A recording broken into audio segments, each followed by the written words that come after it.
testvéreim, kedves egybegyűlt gyülekezet, 153. énekünknek első versét énekeljük, 153-as számú dicséretünknek, énekünknek első versét. Itt van Isten köztünk, gyertek őt imádni.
Első két versét énekeljük továbbá.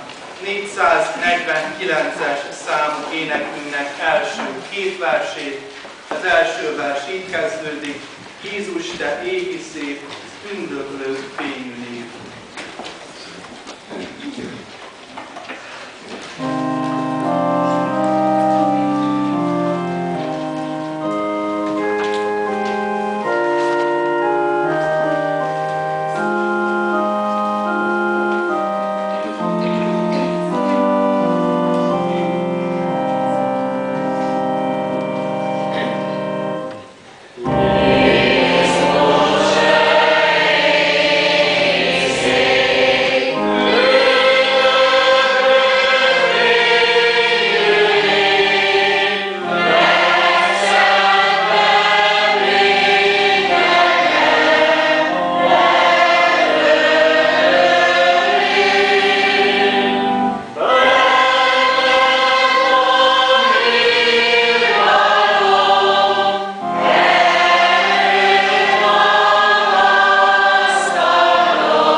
Ami segítségünk és ünnepszentelésünk legyen Istentől, aki Atya, Fiú, Szent Lélek, teljes szent háromság, egy örök, igaz Isten.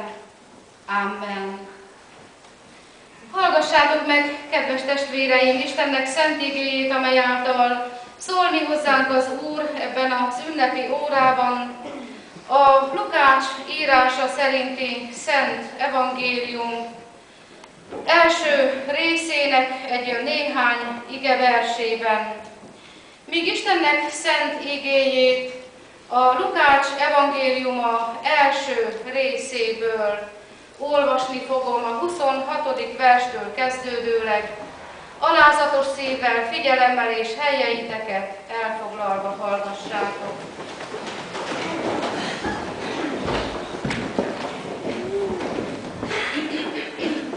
A 6. hónapban pedig elküldették Gábriel angyal Istentől Galileának városába, melynek neve Názáret, egy szűzhöz, aki a Dávid házából való József nevű férfiúnak volt eljegyezve.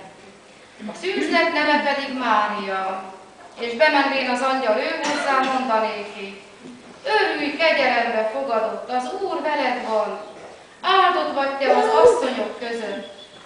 Az pedig látván megdöbbene az ő beszédén, és elgondolkodék, hogy micsoda köszöntés ez.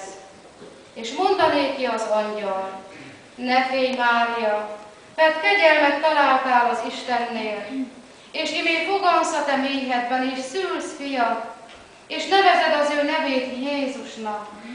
Ez nagy lészen és a magasságos fiának hivattatik, és néki adja az Úristen a Dávidnak, az ő atyának királyi székét, és uralkodik a Jákob házán mind örökké, és az ő királyságának vége nem lészen.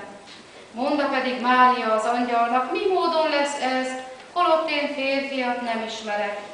És felelvén az angyal mondanéki: a Szentlélek szállt erejád, és a magasságosnak ereje árnyékoz meg téged.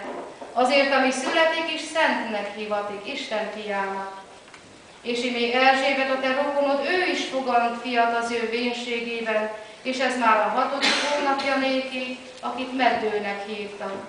Mert az Istennél semmi sem lehetetlen.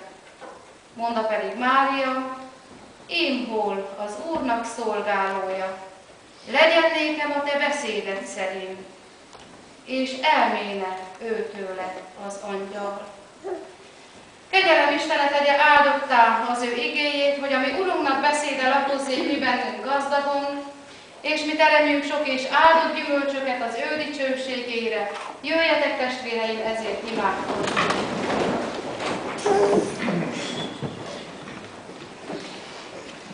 Hatalmas Istenünk, mennyei édes jó atyánk, az Úr Jézus Krisztus által hálatelt szívvel léptük át a te szent hajlékodnak küszöbét, és megköszönjük az ünnepi alkalmat, amelyet mintegy kiemeltél a hétköznapok sorából. Számunkra igazi ünnepé azáltal akarod formálni ezt a napot, ezt az órát, hogy tudhatjuk, te mindenütt jelen valóságod által itt vagy velünk. Sőt, minket jóval megelőztél, amikor ide hívogattál. Hívtál, és mi engedelmeskedtünk a hívó szónak, és boldogan mondtuk Máriával, megváltunk édesanyjával együtt: ím hol az Úrnak szolgálója, legyen nékem a te beszéded szerint. Jöttünk közelebbről vagy távolabbi gyülekezetekből, jöttünk örömünkkel vagy bánatunkkal, sikerekkel és kudarcokkal, jöttünk az élet nagy terheivel, és jöttünk a szívünkben rejtegetett apró kis örömökkel. Jöttünk a hálaadásnak az ünnepére, hogy megtartottad ezt a drága népet, ezt a gyülekezetet, az egyházmegyét, de mindnyájunkat, és boldog szívvel köszönjük meg neked azt a sok-sok jót, amivel hordoztál bennünket, hordoztál karjaidon, mint anya a gyermekét, mint jó szülő a kisfiát, és úgy érezzük, hogy ezen a mai napon valóban neked van elsősorban köszönni valónk. Én hol az Úrnak szolgálója, halljuk hát a te beszédedet, küld a te szent lelked által azt az üzenetet, amelyet éppen egy gyülekezetnek szántál. és engedd meg, hogy legyen halló fülünk és befogadó kész szívünk az ige előtt, a Te örökkévaló beszéded számára. Köszönjük, hogy így áldod meg együttlétünket, megszenteled a mi szívünket, hogy azt neked szentelhessük, sőt egész életünket neked szánjuk, és így szolgáljunk, míg a földön élünk a Te nagy neved dicsőségére. Atya, Fiú, Szentlélek, teljes szent háromság, egy örökkévaló igaz Isten, hallgass meg minket könyörgésünkben. Amen.